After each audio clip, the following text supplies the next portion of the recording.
आप लोग भी अब आगे नई हुकूमत बनाने जा रहे हैं, जिससे भी आप लोग इंतखाबात की तैयारी करें। अभी आपने कहा भी है कि हम बहुत जल्द आम इंतखाबात जो हैं वो इस मुल्क में करवाने जा रहे हैं और वो होंगे भी, वक्त पर भी होंगे।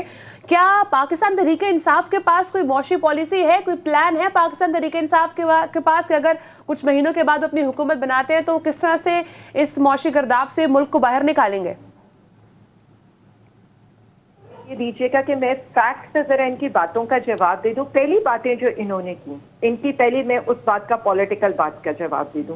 पीडीएम कहते थे कल तक ये असेंबली जाली है, आज असेंबली असली हो गई और उसी असेंबली के अंदर इस वक्त सूरत हाल ये है कि 34 federal ministers, 7 minister of state, 4 adviser to PM, 32 special assistant to PM और 80 बंदे की कैबिनेट हो गई। उसके बाद 35 इन्होंने पार्लिमानी सेक्रेटरी रखे हुए, बाकी इन्होंने 35 ही स्टैंडिंग कमेटी के चेयरमैन रखे हैं। यानी कोई रह तो नहीं गया उस असेंबली में जिसे इन्होंने कोई ओहदा, मरात, गाड़ी, घर ना दिया हो।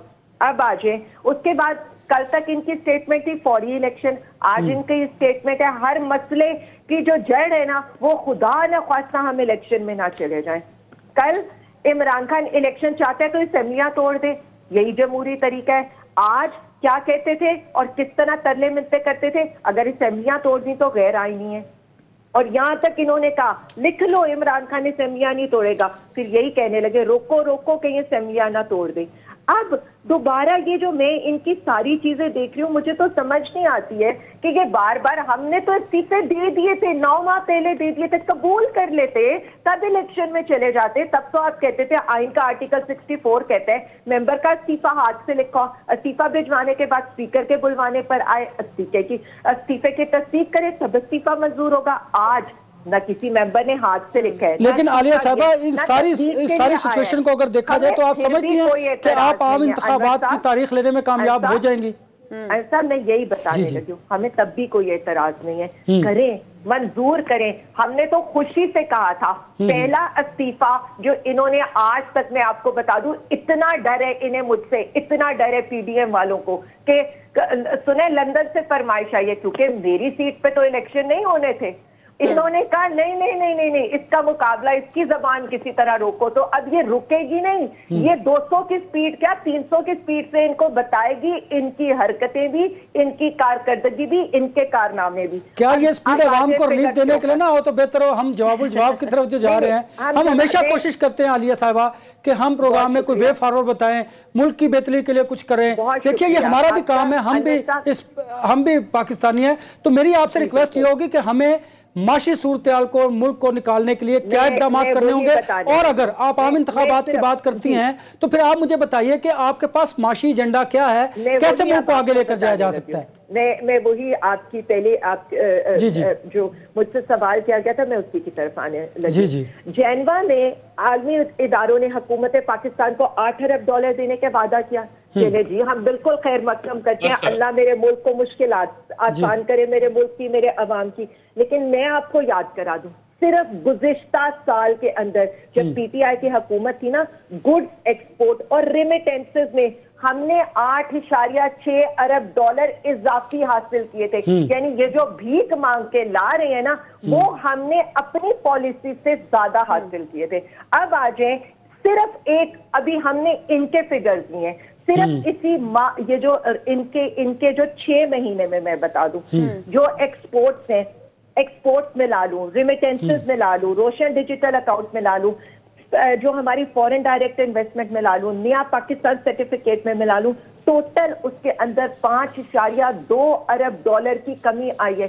सिर्फ इन लोगों की कारकर्दगी का ये मुंह बोलता सबूत है। यानी अगर पीटीआई की हुकूमत होती तो इस वक्त हम वो चीजें अपने रिसोर्सेज से, अपनी कारकर्दगी पे जनरेट कर रहे होते जो इन लोगों की नाअहली की वजह से आज। मारिया राना साहब से फौरी तौर पर पूछिए कि आपको हमें वे फॉरवर्ड बताइए ताकि फिर हम ब्रेक की तरफ चलें। और इसमें अगर मैं ज्यादा दूर नहीं जाती, इनसे सिर्फ इस दिसंबर का डेटा ले लें। अगर मैं गलत कह रही हूं आलिया साहबा, हमारा ब्रेक का वक्त हुआ, हम चाह रहे हैं ब्रेक का वक्त हुआ था, इसलिए आपको इंटरप्ट कर रहा हूं, माफी चाहता हूं, ब्रेक का वक्त हुआ था इसलिए। और मैं सिर्फ ये चाह रहा हूं कि राना साहब क्विकली आप बता दीजिए कि वे फॉरवर्ड क्या है आपके पास आवाम को रिलीफ देने के लिए। देखिए, आगे जो इस्तेहकाम आना है मईशत में वो IMF का ही रास्ता है और इसके अच्छा। ऊपर जितने भी इकोनॉमिस्ट हैं वो एग्री करते हैं। देखें, आगे आने वाले दिनों में डेफिनेटली जो महंगाई है उसमें कोई कमी नहीं आने लगी, वो थोड़ी बहुत बढ़ेगी, बहुत ज्यादा नहीं बढ़ेगी, लेकिन ये नागुज़ीर है। अगर ये नहीं किया जाता तो अल्टरनेटिव रास्ता और भी मुश्किल है। देखें, अवाम के लिए जो मुतासिर तबका है उसको सोशली प्रोटेक्ट किया जाएगा, सोशल प्रोग्राम्स के जरिए उसको जो है बिजली हो गई, गैस हो गई या टैक्सेस हो गई, उसके अंदर उसको कोशिश की जाएगी इंक्लूड ना किया जाए। यही तरीका है कि आप अवाम को चाहे वो बिस्प हो, चाहे वो यूटिलिटी स्टोर्स हो, चाहे वो डायरेक्ट सब्सिडीज हो बिजली के रेट में, गैस के रेट में, तो यही तरीका कार होते हैं कि आप जहां अपना सोशल प्रोटेक्शन प्रोग्राम है, जो लोग उसका हकदार होते हैं, आप उसको उनको वहां से कवर करते हैं। तो वो हम उन सारे प्रोग्राम्स के जरिए उनको कवर करने की कोशिश करेंगे कि वो इस महंगाई के सैलाब से इफेक्ट ना हो। लेकिन दूसरा जो है जी सर ऐड ऑन कर ले अगर आप, if you want to add something.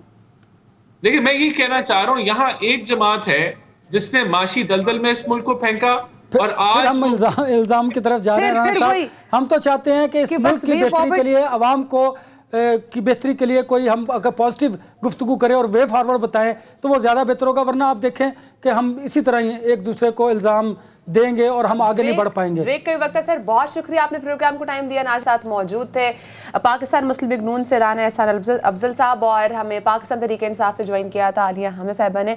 Break का वक्त है, अब ब्रेक के बाद नाज़रीन हम बात करेंगे जो इस वक्त गैर संजीदा होती जा रही है पाकिस्तान की सियासत, वे फॉरवर्ड किसी के पास नहीं है, इस वक्त सिर्फ इल्जामात की सियासत चल रही है, तो ये मुल्क कहाँ को जाएगा, कोई डायरेक्शन नजर